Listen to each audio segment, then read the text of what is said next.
Assalamualaikum warahmatullahi wabarakatuh. Selamat datang di pembelajaran daring mata pelajaran Pendidikan Agama Islam dan Budi Pekerti. Pada kesempatan kali ini kita akan mempelajari tentang indahnya kebersamaan dengan sholat berjamaah.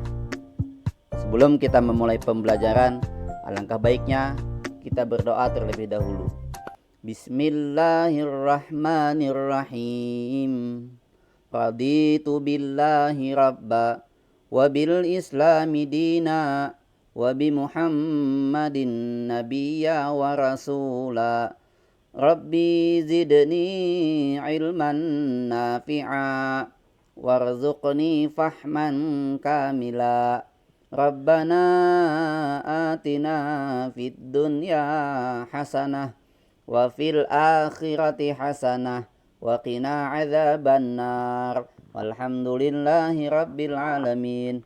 Mudah-mudahan dengan kita berdoa tadi, pembelajaran kita pada kesempatan ini bermanfaat baik di dunia maupun di akhirat. Anak-anakku sekalian yang Bapak banggakan, silahkan isi daftar hadir yang tertera pada layar atau pada kolom deskripsi sebagai bentuk penerapan sikap disiplin. Baiklah, kita akan memulai pembahasan sholat berjamaah. Tujuan pembelajaran: 1. Menjelaskan pengertian sholat berjamaah dan dasar hukumnya. 2. Menunjukkan tata cara sholat berjamaah. 3. Melaksanakan sholat berjamaah sebagai implementasi dari pemahaman rukun Islam.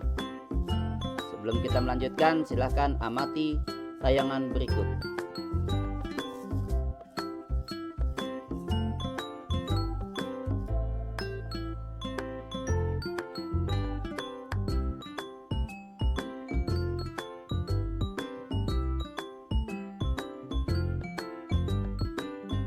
Ya, setelah mengamati tayangan tadi, kita ketahui bahwa yang dilakukan mereka adalah sholat berjamaah.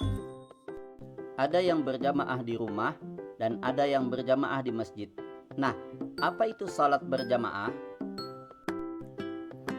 Sholat berjamaah adalah sholat yang dikerjakan oleh 2 orang atau lebih, yang dilaksanakan secara bersama-sama. Yang satu menjadi imam dan yang lainnya menjadi makmum. Apa hukumnya sholat berjamaah? Sholat berjamaah itu hukumnya sunnah muakkad. Artinya sunnah yang sangat dianjurkan. Tapi ingat, yang sunnah muakkad itu adalah berjamaahnya, bukan sholatnya. Karena sholat tetap hukumnya wajib. Adapun keutamaan sholat berjamaah dibandingkan dengan sholat sendirian, itu keutamaannya 27 derajat. Syarat sah sholat berjamaah. Ternyata dalam sholat berjamaah ada beberapa syarat yang harus dipenuhi agar sholat berjamaahnya bernilai sah atau diterima oleh Allah Subhanahu wa Ta'ala. Yang pertama, ada imam. Walaupun orangnya banyak terkumpul, tapi kalau tidak ada yang mau menjadi imam, maka itu namanya bukan salat berjamaah. Kedua, makmum berniat mengikut imam. Walaupun kita berada di belakang imam, tetapi kalau kita tidak berniat mengikut imam, maka tidak ada nilai salat berjamaah bagi kita. Yang ketiga, salat dikerjakan dalam satu majelis atau satu tempat. Misalkan ada 3 orang, sebut saja si A, si B, dan si C ingin sholat berjamaah.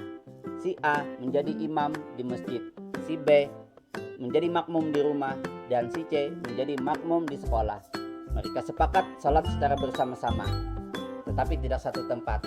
Nah, itu bukan termasuk sholat berjamaah, walaupun dilakukan oleh 2 orang atau lebih secara bersama-sama, tetapi tidak satu tempat, maka sholat berjamaahnya tidak sah. Syarat keempat ialah sholat makmum harus sesuai dengan sholat imam. Misalkan imam sholat isya, kita juga sholat isya. Syarat menjadi imam. Kedudukan imam dalam sholat berjamaah memiliki peranan yang sangat penting, karena tidak semua orang mampu menjadi imam. 1. Mengetahui syarat dan rukun sholat serta hal yang membatalkan sholat. 2. Fasih dalam membaca ayat-ayat Al-Quran. 3. Paling luas wawasan agamanya dibandingkan dengan yang lainnya. 4. Berakal sehat, artinya dia tidak gila. Yang kelima, balik, artinya sudah dewasa. Yang keenam, berada pada posisi paling depan. 7. Seorang laki-laki, seorang perempuan itu tidak boleh menjadi imam. Nah, seorang perempuan boleh menjadi imam kalau makmumnya juga perempuan. Dan yang kedelapan, dia tidak sedang bermakmum dengan orang lain. Halangan salat berjamaah. Kita diperbolehkan untuk tidak ke masjid apabila 1. Kalau hujan lebat. Yang kedua, kalau angin kencang yang membahayakan. Yang ketiga, kalau kita lagi sakit keras yang tidak memungkinkan untuk ke masjid. Yang keempat, sangat ingin buang air besar atau buang air kecil. Dan yang kelima, habis memakan makanan yang baunya sukar dihilangkan. Tata cara sholat berjamaah. 1. Diawali dengan azan. 2. Saf di belakang imam diisi oleh jamaah laki-laki, sementara jamaah perempuan berada di belakangnya. 3. Dalam sholat berjamaah, bacaan imam ada yang nyaring atau jahar dan ada yang dilirihkan atau sir. Adapun bacaan yang dinyaringkan, takbiratul ihram, yaitu takbir niat yang pertama, Allahu Akbar. Takbiratul intiqal, yaitu takbir perpindahan dari satu rukun ke rukun yang lain.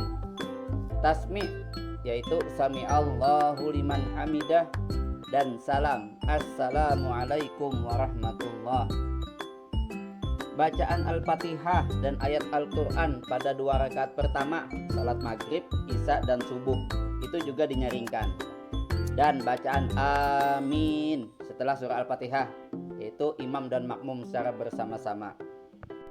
Tata cara yang keempat, makmum harus mengikuti gerakan imam, tidak boleh mendahului gerakan imam. Dan yang kelima, setelah salam membaca zikir bersama-sama. Keutamaan salat berjamaah. 1. Menjalin silaturahmi. 2. Mengajarkan hidup disiplin, saling mencintai dan menghargai. 3. Menjaga persatuan, kesatuan dan kebersamaan. 4. Mengajarkan kepatuhan muslim kepada pemimpinnya. Wujud sikap cinta kita kepada salat berjamaah ialah 1. Ketika masuk waktu salat, segera menuju masjid, baik itu untuk mengumandangkan azan ataupun mendengarkannya. 2. Ketika kita mendengar azan, segera menuju masjid untuk melaksanakan salat. 3. Mengajak teman untuk salat berjamaah ke masjid. 4. Suka menjalin silaturahmi. 5. Senang mendatangi majelis taklim. 6. Tidak suka membedakan status sosial seseorang. 7. Bersikap taat kepada pemimpin.